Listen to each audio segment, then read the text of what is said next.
বাংলাদেশকে কোন গ্রুপে তুলে ধরবো। আমি রয়েছি মোহাম্মদ রায়হান হোসেন এবং আজকে বিএনপি সমাবেশকে কেন্দ্র করে হাজার হাজার নেতাকর্মীতে পরিপূর্ণ নয়াপল্টন এবং সেখানে রয়েছে অসংখ্য পরিমাণ নেতাকর্মীরা। চলুন আমরা একটু তাদের সাথে কথা বলি।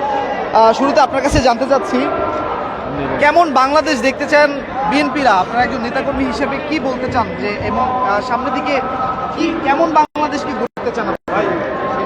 আমরা বাংলাদেশ এমনভাবে দেখতে চাই, দেশ নায়ক তারেক রহমান স্যার যেদিন বাংলাদেশে আসবে, গণতান্ত্রিক প্রক্রিয়াধীন রাষ্ট্রীয় ক্ষমতা যেদিন থেকে বুঝে নেবে, সেদিন থেকে বাংলাদেশ মালয়েশিয়া সিঙ্গাপুরের চেয়ে উন্নত একটি দেশ হবে বলে আমরা আশা করি। কারণ স্বৈরাচার শেখ হাসিনার সরকার বাংলাদেশ থেকে হাজার হাজার কোটি কোটি বিলিয়ন টাকা এবং এই অবৈধুল কাদের সহ বাংলাদেশ থেকে পাচার করে নিয়ে গেছে। পদ্মা সেতুর নামে একটি সেতু দিয়ে বাংলাদেশের মানুষের মাথায় ঋণের বোঝা বাড়িয়ে দিয়েছে। তাই আমরা চাই অবিলম্বে দেশ নায়ক জনাব তারেক রহমান স্যার সহ সকল নেতৃবৃন্দদের মামলা প্রত্যাহার করে নিতে হবে এবং অবিলম্বে এই মুহূর্তে এই দুর্যোগে ক্লান্তি লগ্নে দেশ নায়ক জনাব তারেক রহমান স্যারকে বাংলাদেশে খুবই প্রয়োজন এবং এই তারেক রহমান স্যার ছাড়াই ব্যতীত এই বাংলাদেশে উন্নয়ন কোনো রকম করা সম্ভব হবে না। বিএনপি এতদিন ক্ষমতায় ছিল না, আওয়ামী লীগ ক্ষমতায় ছিল, তারা মেট্রো রেল থেকে অনেক কিছু করেছে। বিএনপি ক্ষমতা আসলে কি কি করবে?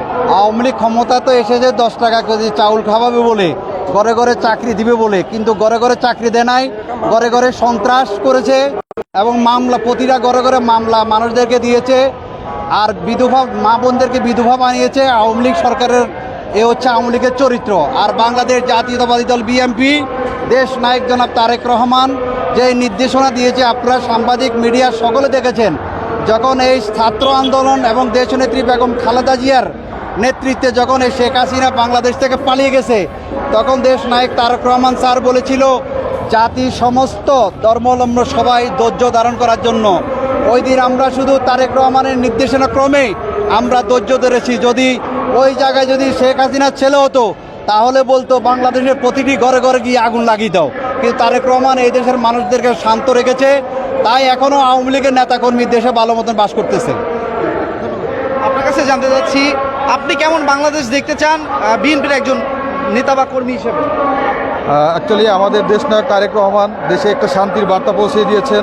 সে বলেছে এই দেশটাকে সুন্দর করে আমরা শান্তি এনে দেব, এই দেশে আমরা হিংসা বিদ্বেষ রাখবো না, এই দেশে যেন কোনো ধরনের খুন খারাপি, কোনো ধরনের রাজধানী চাঁদাবাজি না থাকে। আমাদের দেশ নায়ক তারেক রহমান সব সময় এই দেশে শান্তি চায়।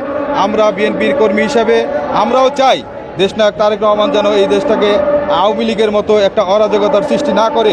আমাদের প্রত্যেকটা নেতাকর্মী আমরা এই দেশটাকে সুন্দর করে শান্তি ফিরিয়ে দিতে চাই। এই দেশটার মধ্যে সেখানে থাকবে না কোনো চাঁদাবাজি, রাহাজানি, ঘুষ, দুর্নীতি এবং কি প্রত্যেকটা ক্ষেত্রে যেন উন্নয়ন সম্ভব হয়, সেই ব্যবস্থায় আমাদের দেশ নায়ক তারেক রহমান নেবে আগামীতে। আওয়ামী লীগের সময় কি কি নির্যাতনের শিকার হয়েছিলেন আপনারা বিএনপির নেতাকর্মী? আমাদের বিএনপির নেতাকর্মীদের খুন, গুম এবং মামলা হামলা এবং ফ্যাসিস্ট সরকার অনেক কিছু করার চেষ্টা করেছে, আমাদের দলকে নির্মম করার চেষ্টা করেছে।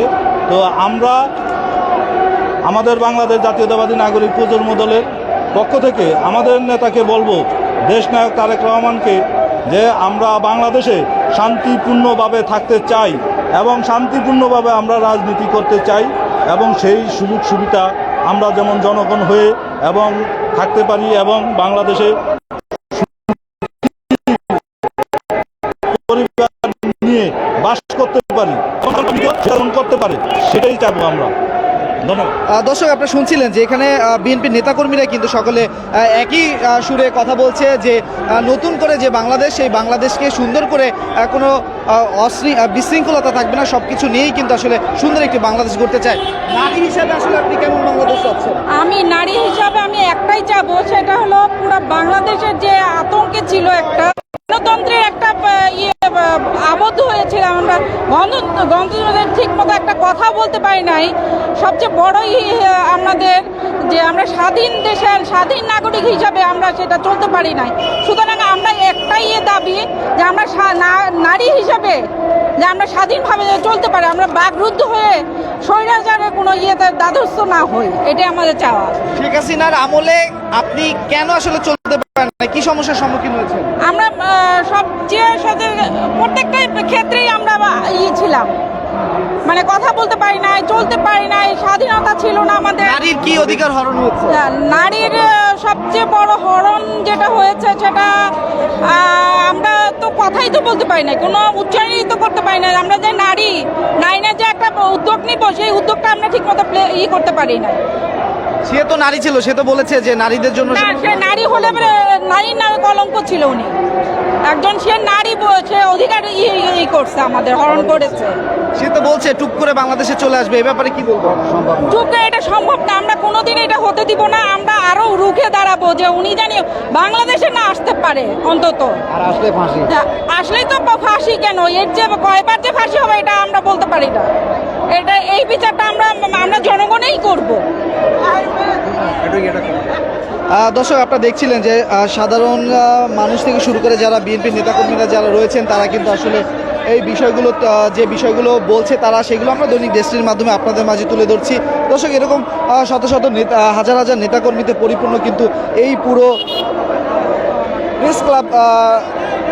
একদিকে হচ্ছে প্রেস ক্লাব, অন্যদিকে মতিঝিল এবং পরিপূর্ণ কানায় কানায় পরিপূর্ণ হয়ে আছে আজকের এই বিএনপির কেন্দ্রীয় কার্যালয়ের সামনে নয়াপল্টন। এবং সব জায়গাগুলোতে কিন্তু আপনারা দেখতে পাচ্ছেন যে এভাবে নেতাকর্মীরা বর্তমানে অবস্থান করছে এবং তাদের যে সমাবেশ সেটি কিন্তু আসলে চলছে। আমরা কিন্তু সরাসরি আপনাকে যুক্ত করেছি বিএনপির কেন্দ্রীয় কার্যালয়ের সামনে রয়েছেন এবং সেখানে যে সমাবেশ চলছে সেই বিষয়গুলো কিন্তু আপনারা দেখতে পাচ্ছেন এবং আমরাও কিন্তু সেই চিত্রগুলো দৈনিক দেশটির মাধ্যমে আপনাদের মাঝে তুলে দেওয়ার চেষ্টা করছি। তো দর্শক, এই ছিল আমার কাছে নয়াপল্টন থেকে বিএনপির নেতাকর্মীরা আসলে কিভাবে দেখছে নতুন বাংলাদেশকে, সেই চিত্র এতক্ষণ তুলে ধরেছিলাম। দর্শক, এতক্ষণ আপনাদের সাথে ছিলাম আমি মোহাম্মদ রায়হান হোসেন, আপনারা দেখছিলেন দৈনিক ডেস্টিনি।